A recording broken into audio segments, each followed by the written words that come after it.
Hidup di bumi setelah sampean belajar ilmu falak atau astronomi atau belajar geologi, planet yang sebesar ini apa, semuanya itu sudah maha dahsyat.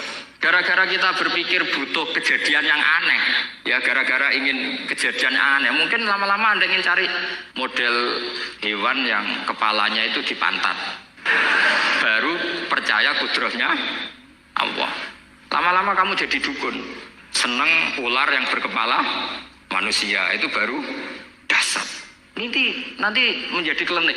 Makanya kritiknya ulama, mukjizat itu tidak perlu dituruti. Karena kalau dituruti itu bahaya bagi kelangsungan kenormalan kita. Makanya kata Abdul Hamid Khan, termasuk kitab yang saya kagumi, kata beliau begini, yang menjadikan orang kafir adalah dia nganggep kudrahnya Allah Ta'ala itu bergantung sesuatu yang dasar. Dia nggak sadar bahwa keseharian dalam hidupnya semuanya pertunjukan kudrahnya Allah Subhanahu wa Ta'ala. Kayak tadi, saya contohkan nyamuk tadi.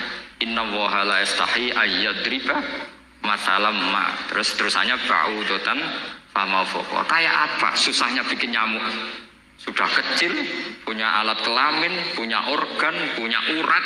Lalu dalam tubuhnya juga ada kuman, kumannya juga berorgan. Kebayang nggak Anda bikin seperti itu? Enggak. Dasar mana dengan tongkatnya Nabi Musa?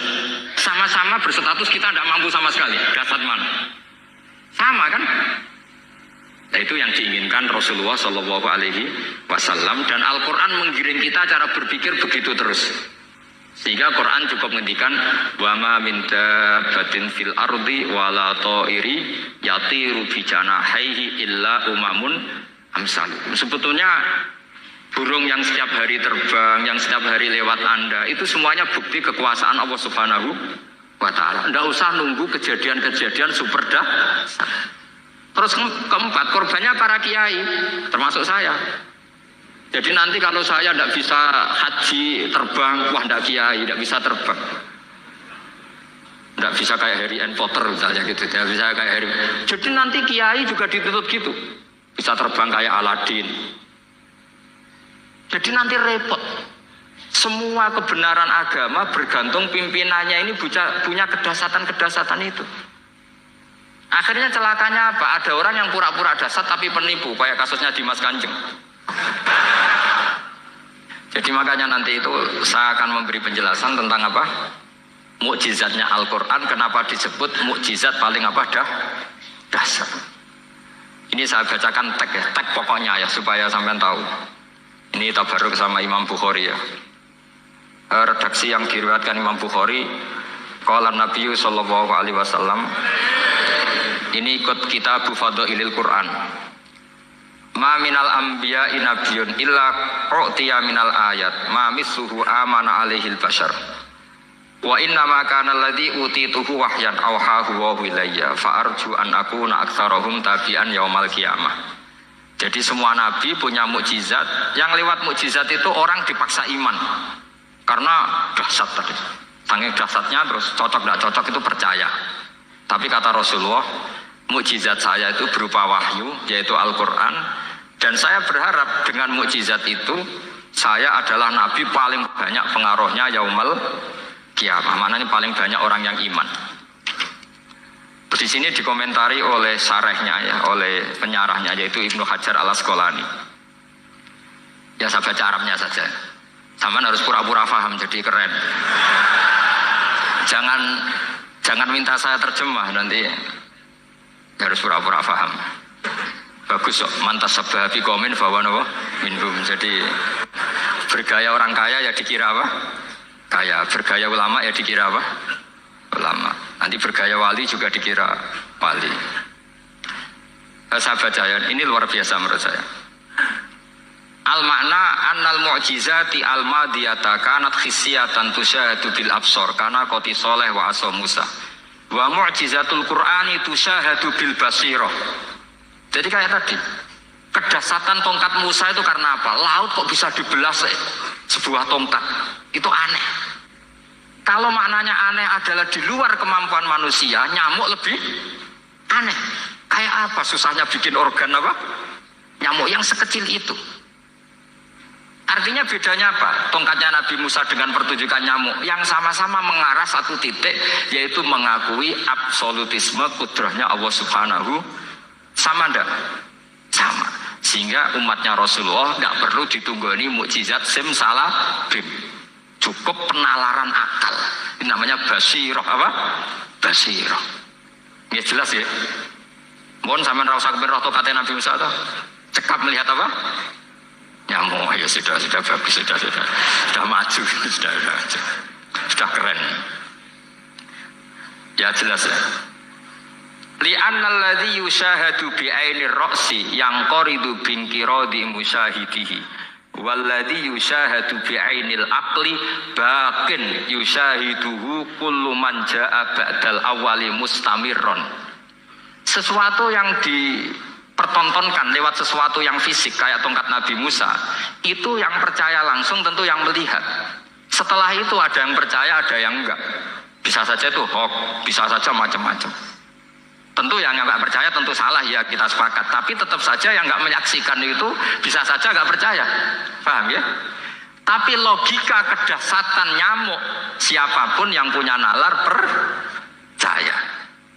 Artinya giringan Al-Quran untuk melihat mukjizat itu kedahsyatan Allah bikin nyamuk itu abadi ila yaumil kiamat. Dan siapapun yang waras akan ikrar dan tetap menyaksikan, karena insya Allah ada nyamuk terus ila yaumil kiamat.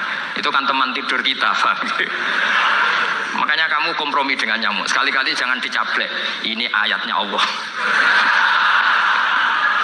Ya bila perlu dicium, dielus-elus gitu. Karena saya yakin yang hadir di sini andekan melihat tongkatnya Nabi Musa kira-kira dilus-lus enggak? Kira-kira. Andekan loh, kamu punya kesempatan melihat tongkatnya Nabi Musa, gimana?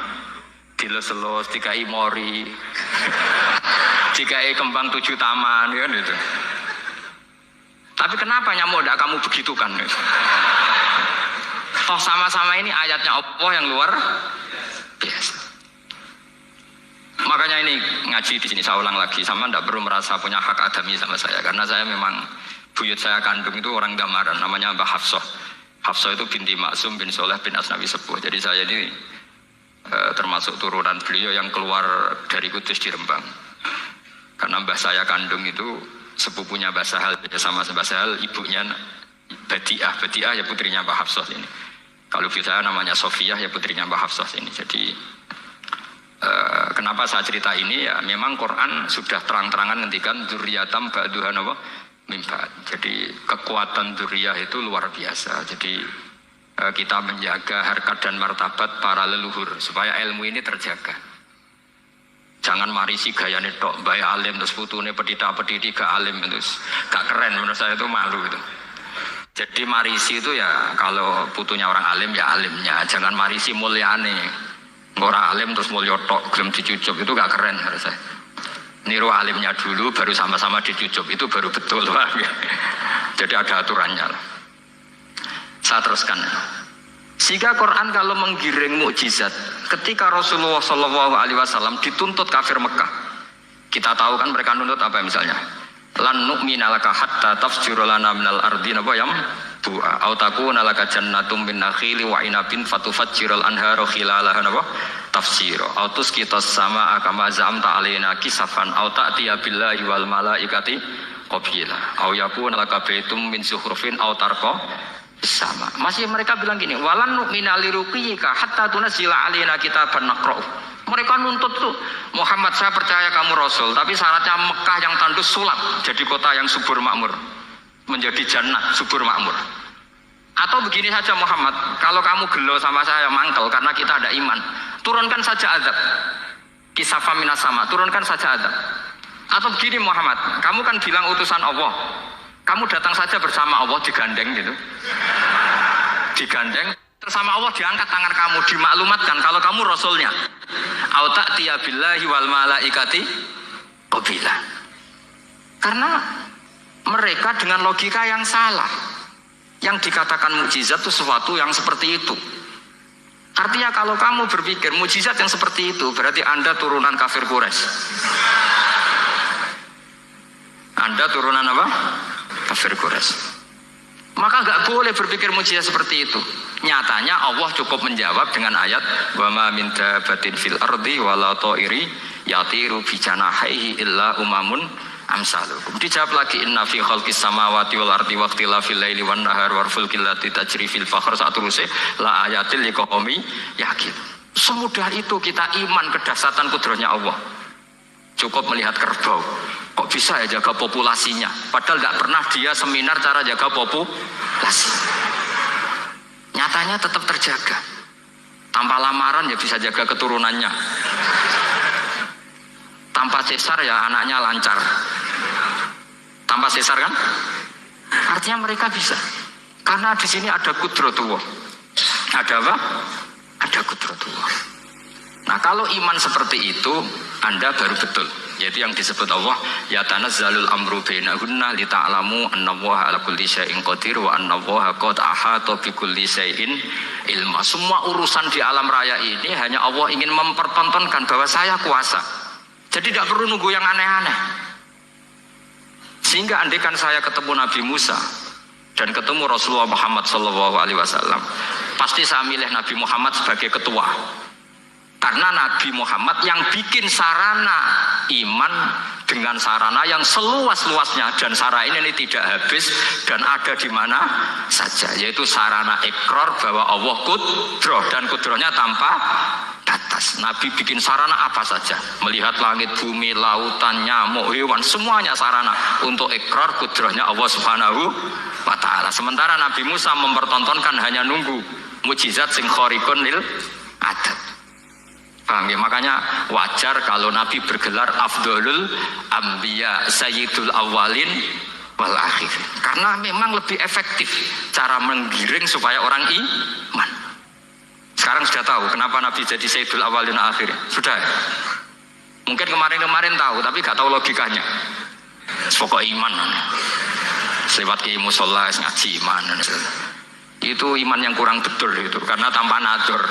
Itu namanya taklid yang statusnya mukhtalaf alaih, masih disidangkan di MK. Paham ya? Iman. Jadi iman taklid itu iman yang masih disidangkan oleh para ulama. Ada hakim yang bilang